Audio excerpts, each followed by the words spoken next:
doubling down on its electric vehicle strategy. The company is rolling out its Chevy Equinox EV and ramping up production of battery cells and battery packs. Well, first of all, the Silverado that you see here is not a trend, it's a truck. We have a consumer alert tonight. GM is recalling nearly 600,000 full-size U.S. trucks and SUVs. For decades, the Chevrolet Silverado has been marketed as the backbone of American roads, a tough, dependable workhorse built to haul, tow, and endure. Farmers used it to transport goods, contractors relied on it for jobs, and families treated it as a reliable companion for daily life. General Motors wrapped this truck in an image of strength and trust. Selling more than just a vehicle, they sold an identity. Owning a Silverado was meant to signal durability and loyalty to tradition. But behind the gleaming advertisements and confident slogans, a different story was unfolding, one that would expose cracks, not just in the truck's transmission, but in the company's reputation itself. The scandal that has shaken Silverado owners across the country is more than a mechanical problem. It is a collision of engineering failures, corporate cover-ups, mounting lawsuits, and shattered cultural bonds. What began as isolated complaints about shuddering gears and sudden stalls has escalated into one of the most significant controversies GM has faced in its modern history. Regulators, politicians, dealerships, and even workers on the factory floor have all been drawn into the storm. The result is a portrait of an automaker accused of prioritizing quotas and profits over safety and trust. In this report, we'll break down exactly how the Silverado transmission crisis grew from whispered service complaints to a full-scale betrayal of confidence. We'll explore the failures on the road, the legal maneuvering in courtrooms, the financial fallout for ordinary families, and the cultural wound inflicted on communities who once swore by the Silverado name. Each piece of the story reveals another layer of a scandal too large to dismiss. And as we move through the details, one question remains unavoidable. How did one of America's most trusted vehicles become a rolling liability? Real quick, if you're into videos that cut through the noise and break things down clearly, go ahead and hit that like button. It helps more people find this. And if you're not subscribed yet, now's a good time. We've got more deep dives coming your way. Also, drop a comment and let me know what you think. I'd love to hear your take. Now onto the video. The earliest signs of trouble emerged in the form of violent shudders, sudden stalls, and transmissions that locked up without warning. For owners, these weren't minor inconveniences. Imagine pulling away from a traffic light when the truck jerks so violently it feels like the drivetrain has collapsed. Or picture merging onto the interstate with your family in the back seat, only to feel the truck stall mid-lane while traffic barrels toward you at 65 miles per hour. These are not ordinary breakdowns. They are moments that turn daily commutes into life-threatening events. Reports began stacking up in online forums and mechanic shops. Drivers described coffee-spilling jolts and heart-stopping hesitations that came without warning. Some recalled the truck lurching forward at green lights. Others told of rear wheels locking as if the Silverado had been slammed into park at highway speeds. Each story pointed toward the same root cause: flawed transmissions. What made these complaints different was not just the frequency, but the pattern. Investigations revealed that transmission issues weren't isolated accidents or one-off defects. They were widespread, consistent, and alarmingly dangerous. Engineers inside GM had flagged concerns about valve wear, miscalibrations, and weak clutch systems well before the failures reached consumers. Yet despite these warnings, trucks continued rolling off the line. For decades, the Silverado carried a reputation for strength. Buyers weren't just purchasing steel and horsepower, they were buying peace of mind. That trust, however, began to crumble with every new report of shudders and stalls. Owners who once bragged about their trucks now feared for their safety. The very model advertised as the dependable backbone of American roads was transforming into what some drivers called a gamble on wheels. GM's public stance remained quiet, but behind closed doors, executives knew the scale of the issue. Court filings would later show that instead of urgently addressing the defects, the company weighed the financial risks of recalls against potential legal exposure. In short, they gambled that the damage wouldn't reach headlines. That calculation proved disastrously wrong, because by then the failures were no longer mechanical inconveniences, they were the seeds of a scandal. When owners realized the shudders and stalls weren't isolated, legal action became inevitable. Class action lawsuits began forming, alleging that GM knowingly sold defective vehicles while misleading customers about their safety. The litigation uncovered a damning revelation. Internal communications showed that GM executives instructed dealers to reassure customers that the shuddering and jerking were normal driving characteristics. What drivers experienced as frightening jolts and lockups was officially downplayed as quirks, the corporate equivalent of sweeping problems under the rug. This strategy was not just denial, it was deflection. Customers brought their trucks into dealerships expecting real solutions, only to leave with reprogrammed software, flushed fluids, and vague reassurances.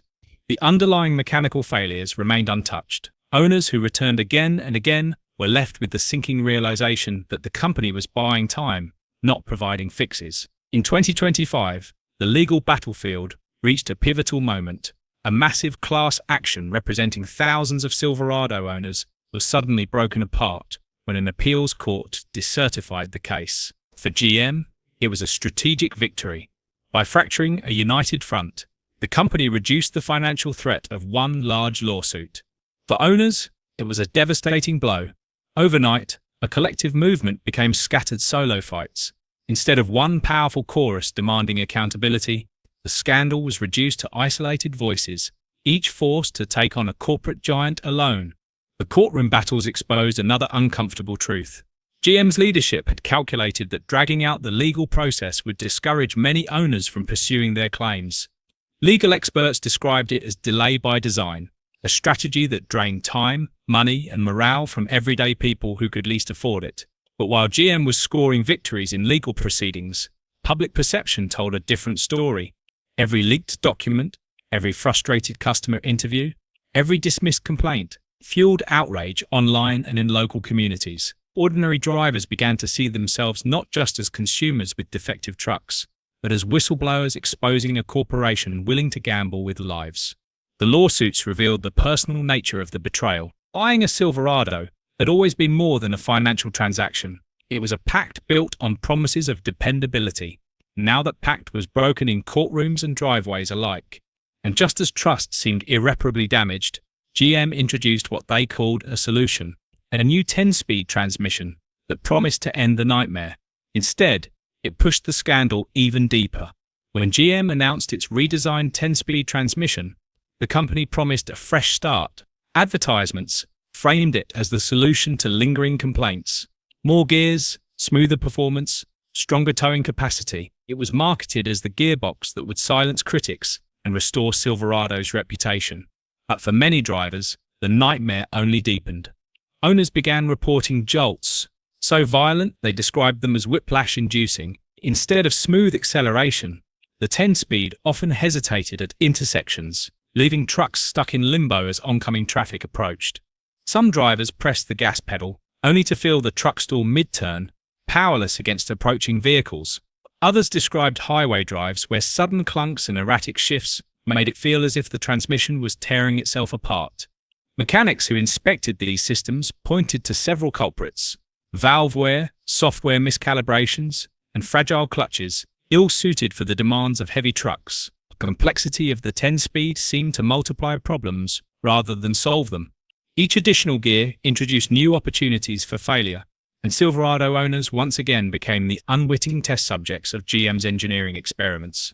Complaints to the National Highway Traffic Safety Administration surged, with owners framing their experiences not just as inconveniences, but as life-threatening failures. Families reported near collisions caused by the transmission's refusal to pick a gear when acceleration was needed most. On the road, every shift felt like a gamble. Smooth ride or sudden stall, no one could predict which outcome they'd get. The most damaging part wasn't just the technical flaws, it was the contrast between the company's marketing and reality. Commercials showed confident towing, effortless acceleration, and drivers smiling behind the wheel. In reality, owners were gripping their steering wheels in fear, bracing for the next unpredictable jolt. What was sold as innovation became another chapter in the scandal. The 10-speed transmission wasn't a reset button. It was proof that GM's fixes were surface level, more focused on optics than solutions. And as frustrations mounted, the scandal escalated from transmission problems to a more catastrophic failure, the Silverado's engines themselves. By early 2025, Silverado owners began reporting something far more alarming than shuddering transmissions. Engines were seizing entirely, not at startup or idle, but at full highway speeds. Drivers described the experience as sudden and terrifying. Power steering vanished, brakes weakened, and vehicles coasted powerless as 18-wheelers roared past. The scale of these failures forced regulators to act. The National Highway Traffic Safety Administration launched an investigation covering nearly 900,000 Silverado trucks. Stop sale orders were issued, freezing dealership lots nationwide. Trucks once considered GM's most profitable assets became unsellable liabilities overnight. The stories pouring into Regulators painted a picture of widespread danger. Families recalled long drives ending with engines locking solid in the middle of busy traffic. One owner described the steering wheel stiffening as if welded in place while their truck coasted toward a highway median.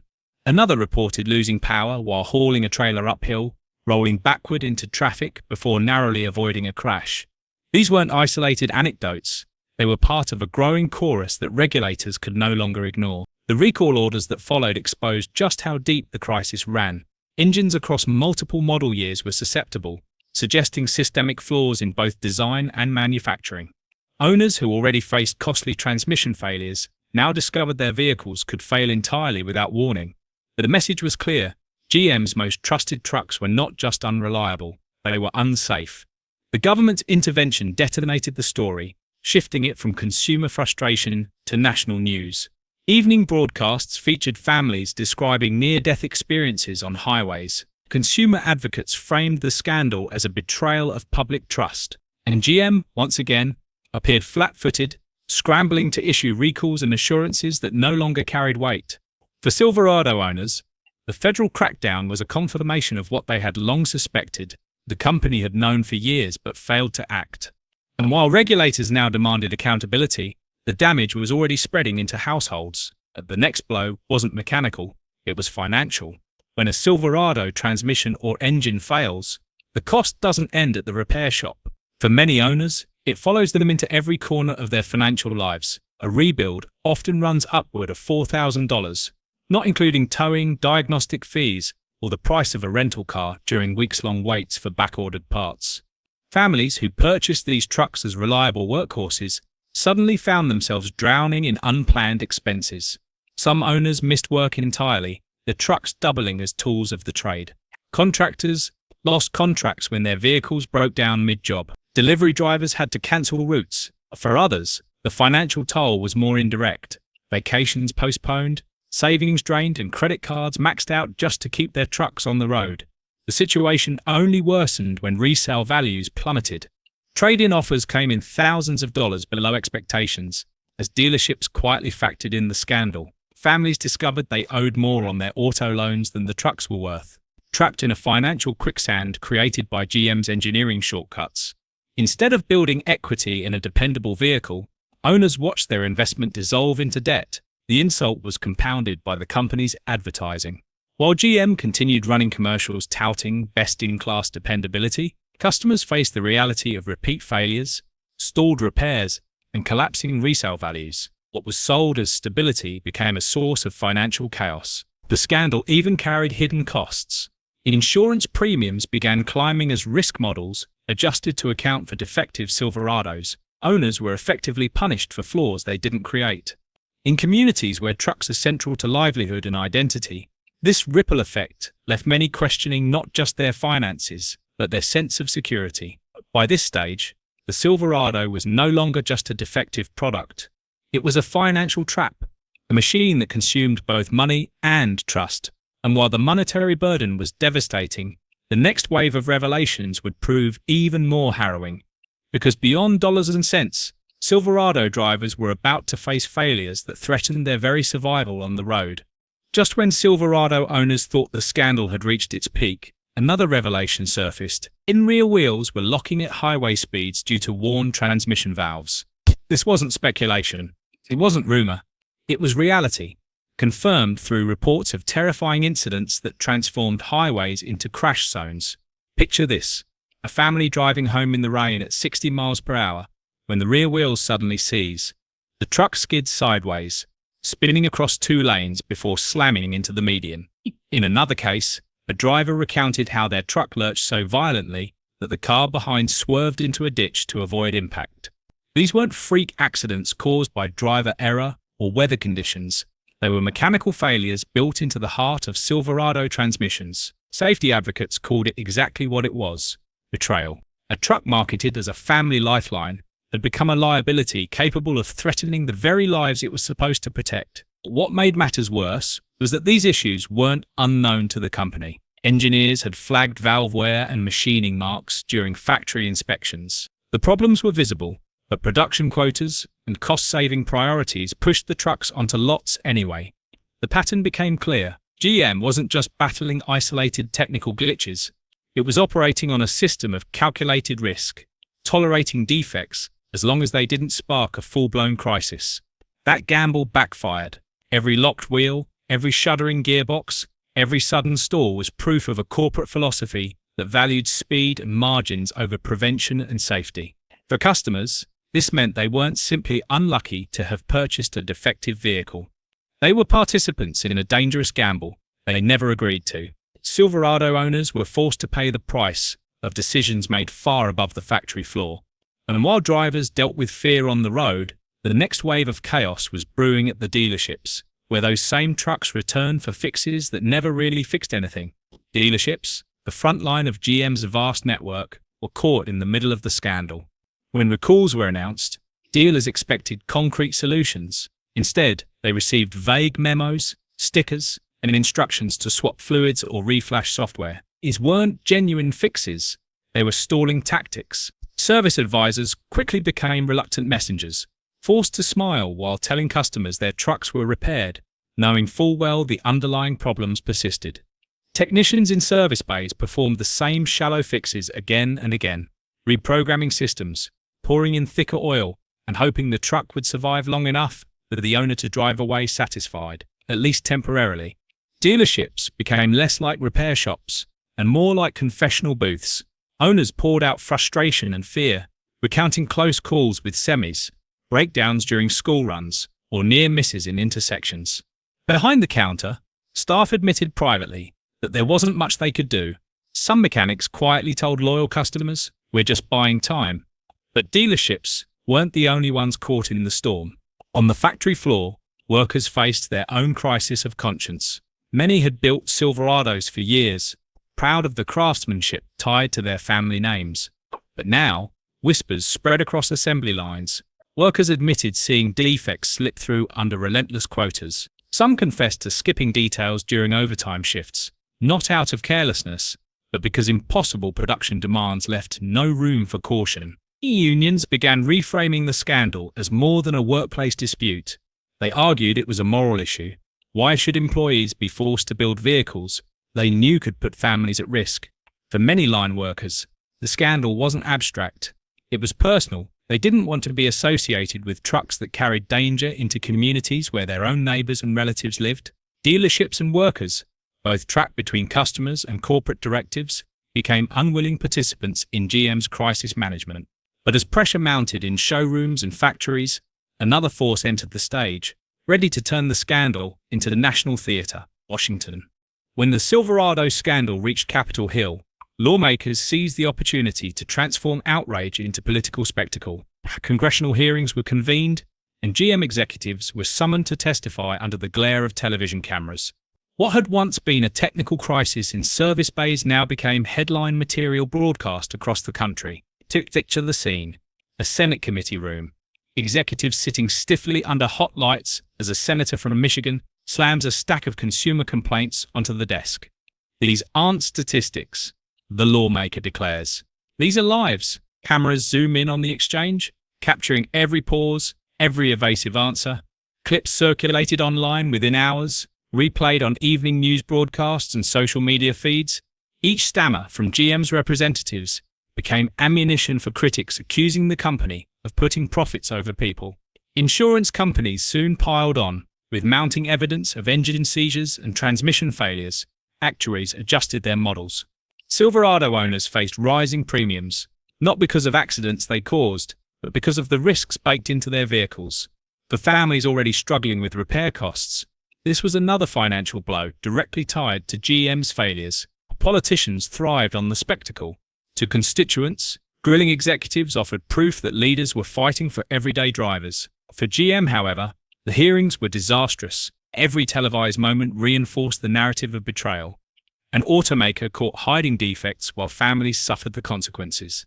Yet while senators scored political points and the media amplified the drama, the most powerful pushback wasn't happening in Washington at all. It was happening in living rooms, garages, and online forums, where owners began taking matters into their own hands. Ordinary drivers, armed with nothing more than VIN numbers and internet access, would soon unite in a movement that turned consumer frustration into organized rebellion. The Silverado scandal isn't just a story about faulty transmissions or engines that seize without warning. It's a story about trust, how it's built over decades, and how quickly it can be shattered when promises turn into betrayals. For generations, GM positioned the Silverado as more than a truck. It was marketed as a symbol of reliability, an heirloom passed from one driver to the next, a machine that reflected strength, grit, and American identity. That reputation carried weight, and customers invested not just their money, but their loyalty. But when the wheels literally locked, when engines died at 60 miles per hour, and when families faced financial quicksand instead of stability, that bond broke. What drivers once viewed as a dependable workhorse has become a cautionary tale of shortcuts, cover-ups, and corporate calculations made at the expense of human safety. Every shuddering transmission and stalled engine wasn't just a mechanical defect, it was another crack in the foundation of GM's credibility. The consequences ripple far beyond dealerships and service bays. They touch small businesses forced to cancel jobs, families who drained savings to rebuild failed gearboxes, and communities embarrassed to own a truck once worn as a badge of pride. The scandal has reshaped markets, empowered competitors, shaken investors, and even drawn Washington into the spotlight. Most damaging of all, it has turned Silverado owners themselves into whistleblowers, organizing online, sharing stories, and refusing to stay silent. Now GM stands at a crossroads. The company can continue down the road of denial, patching problems with thicker oil and vague service memos, or it can take the harder path, rebuilding its reputation with transparency, accountability, and engineering that puts safety before quotas. The choice will determine not just the fate of the Silverado, but whether GM can remain relevant in a market where trust is as valuable as horsepower. Because in the end, the real question isn't whether transmissions will be fixed or recalls will be completed. The question is whether drivers will ever again believe in the badge on the front grille. And if the answer is no, the Silverado's legacy won't be one of strength, but of scandal, remembered not for carrying America's roads, but for breaking the trust that held it there. Once again, thanks for watching this video. If you got something out of this, hit that like button and make sure you're subscribed so you don't miss the next one. And hey, let me know your thoughts in the comments. Agree, disagree, or something in between. I'd love to hear it.